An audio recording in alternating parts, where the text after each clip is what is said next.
Ito ang mainit na balita at trending ngayon sa mundo ng social media. Matapos ipahayag ni Attorney Kaufman na posibleng makakalaya at makakauwi na si dating Pangulong Duterte, abay to the rescue na naman itong inatsapwerang abogado na pinagkakait daw ni Pangulong Marcos ang kalayaan ni Duterte. Kahit pa majority naman ng Pilipino ay ayaw na talagang bumalik at dapat panagutin ang dating Pangulo. Sasagutin ko lang po yung sabi ng ating Executive Secretary Bersamin na hindi raw nila tatanggapin ang pagkatao ni Presidente Duterte kung mabibigyan siya ng provisional liberty. Pero hindi nakapagtataka po ang sinabi ni E.S. Bersamin. Kaya nga nila kinidnap at pinadala sa dahig dahil ayaw nila nasa Pilipinas sa Presidente Duterte dahil kasama si Vice President Duterte, siya ay napakalaking tinik sa kanilang kagustuhan na magkaroon na naman ng Marcos Forever Part 2. So hindi rin po kami nagtataka, ES, na talaga hindi nyo patatanggapin ang pagkatao ni Presidente Duterte. Pero sa tingin ko, hindi rin kayo patatawarin ng taong bayan. 80 anyos na gusto na lang mamahinga at mamatay sa kanyang sariling bayan, pinagkakait nyo pa. Huwag po kayo mag-alala. Nakaukit po yan sa puso at isipan ng mga taong bayan, karagdagang kasalanan ng Marcos administration sa sambayan ng Pilipino. At dahil nga sa matinding paninira na pinapakalat ng mga alipores ni Duterte, abay heto at sinoplak ang kabalbalan. Bakit niya pinapahid kay E.S. Bersamin yung pagkidnap? Saan galing ito? Kaya tuloy kayo nasasabihan na fake news. Gagawa kayo ng statements. Diba?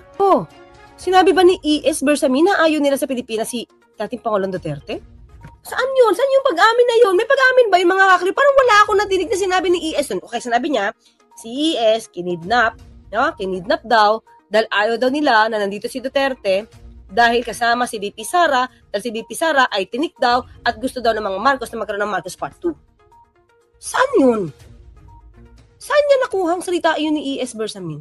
Ang problema nga, ayaw nitong umuwi Dapat bibigyan ng asylum ito si Roque ng Netherlands. Sana napapanood ito. Kasi hindi naman ang gobyerno ang nagpe-persecute sa kanya, Malakas pa yung loob niya Diba? So, nasan dun yung fear? Nasan yung fear? You have to prove the well-founded fear of political persecution. Tapos, gumagawa ng kwento rito. Wala akong nadinig. Tungkol kay E.S. Bersamin na sinasabi itong mga sinasabi niya. Ba't naman hindi pa tatawarin? Diba? Bakit ba ang tingin nila, paano yung biktima na pagkaitan ng due process? Diba? Lakas ng loob mo, Harry Roque, magsalita. Umuwi ka para makita mo yung nahanap mo. Bakit ka pinapahid kay E.S. Bersamin? Tapos hindi tatanggapin? Okay. Ito lang naman mga kakli, diba? Ito lang naman yung sabi natin. Kung ipapatanggap nyo, tanggapin niya yung jurisdiction ng ICC? Tanggapin nyo rin ba yung pag nagpa-freeze ng assets ng mga Duterte, i-freeze din? Yun lang naman yun lang ang tugon sa tanong. Diba? Paano na lahat yung mga pending cases niya sa Supreme Court na hindi kinikilala ang ginawa ng administrasyon? So tapos all of a sudden, yung papabor sa inyo na ruling, if ever, dapat tanggapin ng gobyerno. Namimili sila ng probisyon na papabor sa kanila, pero lahat ng probisyon na hindi papabor sa kanila, hindi nila kikilalanin. Ganun lang yun. 80 anyos, gusto na mamatay, napunta pa nga sa Hong Kong at sabi makakabuntis pa daw. Hindi daw siya mabubuhay ng walang ganun. 18 years old, tapos ginanyan nyo, may paawa effect. When in fact, ang lakas-lakas niya sa Hong Kong. Si dating Pangulong Duterte, ang daming inamin na napatay. So, ano yun? Wala lang? Tapos, ipapahid nyo ngayon yung kasalanan sa Pangulo, kay Pangulong Marcos? 2011 to 2019, hindi pa Pangulo si PBBM. Mga kaklit, ang kasong kinakaharap, tandaan natin na isang parito kay dating Pangulong Duterte, 2011 to 2019. Hindi sila nagpo-focus dun sa kaso.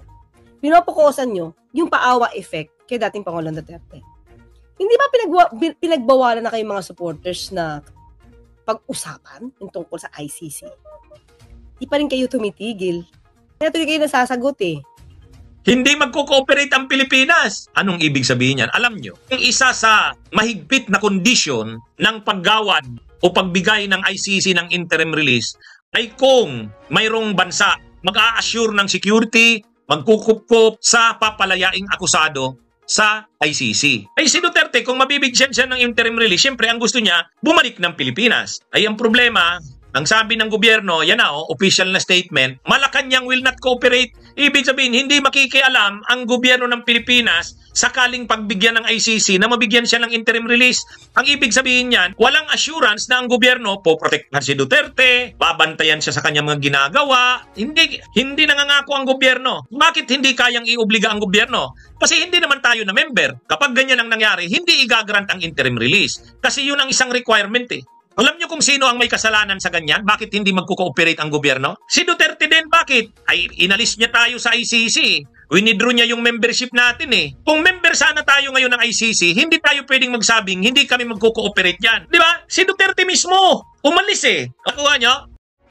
Yusek, regarding po dun sa Senate probe on the arrest of former President Duterte, nabanggit po ni ES na hindi lilitaw yung ating mga opisyal bukas at sinabi naman ni Senator Marcos na yung executive privilege daw po is not blanket, meaning hindi po nito saklaw lahat at pwede naman daw pong kung sakali kada topic naman yung pwede ninyong i-invoke yung executive privilege, hindi yung outright hindi sisipot yung ating mga opisyal. Ano pong masasabi ng Malacanang doon? Opo, gusto lang po natin liwanagin. Sinabi po ni Senator Amy Marcos, tanggap po niya ang liham, ang letter mula sa opisina po ni Executive Secretary noong March 31 ng gabi. So as of March 31 ng ating press briefing ay wala pa pong nagiging desisyon patungkol po dito. So yan po ay liliwanagin lamang po natin. Pero yun nga, sabi po Senator Amy Marcos, natanggap po niya yung letter ng gabi na po ng March 31. At ayun nga po sa napagdesisyonan, alam na po ng mga cabinet members natin, ng mga cabinet officials natin, na sapat na po. Sa kanilang pananaw ay sapat na po ang kanilang mga nasabi, na ibigay na facts, mga data, sa naunang hearing sa ni Senator Amy Marcos. At yun po, at sa tingin po namin ay sapat na po considering the fact na nagkaroon na rin po siya ng kanyang preliminary findings. So, yun po, at hindi po natin masasabi na hindi naman po tinugunan ang mga katanungan kung ito po ay in aid of legislation. So, malamang po ay sapat na po ang mga nasabi ng ating mga cabinet officials para makagawa na po siya ng kanyang batas patungkol po dito. Sabi ni Senator, it would have been an opportunity daw po sana sa administration to prove na walang tinatago ang inyong administrasyon hinggil sa pag-arrest. Wala naman pong tinago dahil sapat na po yung napakahabang oras nung unang hearing para po masabi ang dapat na masabi po ng ating mga cabinet officials patungkol po dun sa pag-surrender kay dating Pangulong Duterte sa ICC. And she said she would ask for reconsideration. So obviously, will there be a change in the stance of Malacanang with regard to this? And looking forward, magiging ganito na po ba yung magiging patakaran kapag may mga hearing na may kinalaman sa administrasyon? Tignan po natin kung ano po mangyayari kung siya po ay nag-a-ask ng reconsideration. Wala pa pong tugon dito si ES Bersamin. Reaction lang po ng Malacanang sa naging pahayag po ni AFP Chief of Staff, General Romeo Brawner, na pinaghahanda po niya ang mga sundalo, especially po yung Northern Luzon Commands, dahil po sa posibleng maapektuhan ang Pilipinas. Kasalukuyang nagsasagawa ng military exercise ang China sa may bahagi ng Taipei. Opo, napakinggan po natin at nabasa rin po natin ang statements po ni AFP Chief Romeo Brawner.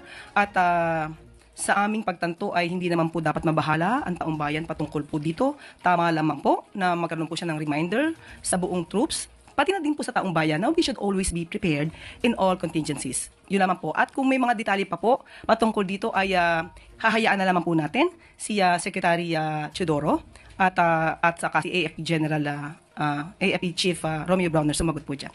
Also, Yusek, ano po ang plano ng ating pamahalaan para sa mga 250,000 na makababayan natin na nasa Taiwan, lalo na sa usaping posibleng repatriation? Opo, sa mga ganyang contingencies, kung magaganap, lagi po tayong handa. Katulad po ng sinabi ni AFP Romeo Brawner, lagi tayo dapat handa sa anumang contingency.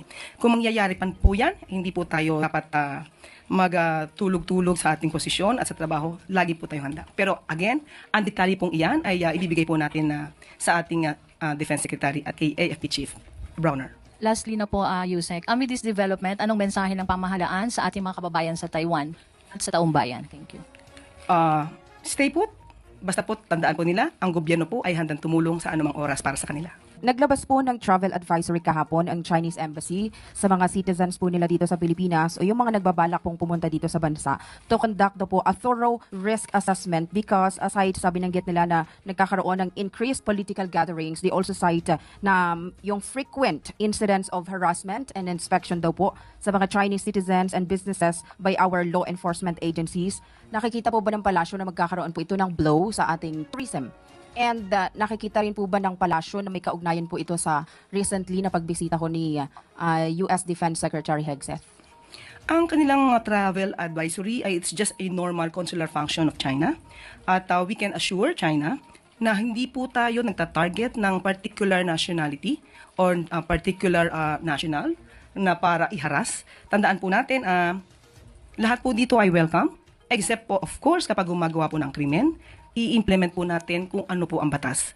Malamang po nasasabi po nila ito dahil sa ating pagpapatupad dito sa Pogo na dapat ay mawala na sa atin at karamihan po dito ay mga Chinese nationals. So malamang po ay isa ito sa nagiging issue po. Pero muli, ang DFA po ay open po for discussion regarding this at i-assure natin muli ang China na wala po tayong target na particular national. Yusek, how is the government reaching out and extending help assistance to Filipinos detained in Qatar for unauthorized political protest? May mga na-release na raw po na minors but their parents are still detained. May mga kamag-anak po ba sila roon? Okay, ayon po kay Secretary Hans Kakdak, patuloy pa rin po ang ating pakikipagtulungan sa ating mga kababayan sa Qatar. Asa po ang mga kababayan natin, kahit po yung mga kapag-anak nila dito na nasa Pilipinas, hindi po titigil ang ating pamahalaan na tumulong sa mga detained dito sa Qatar na mga kapwa nating Pilipino.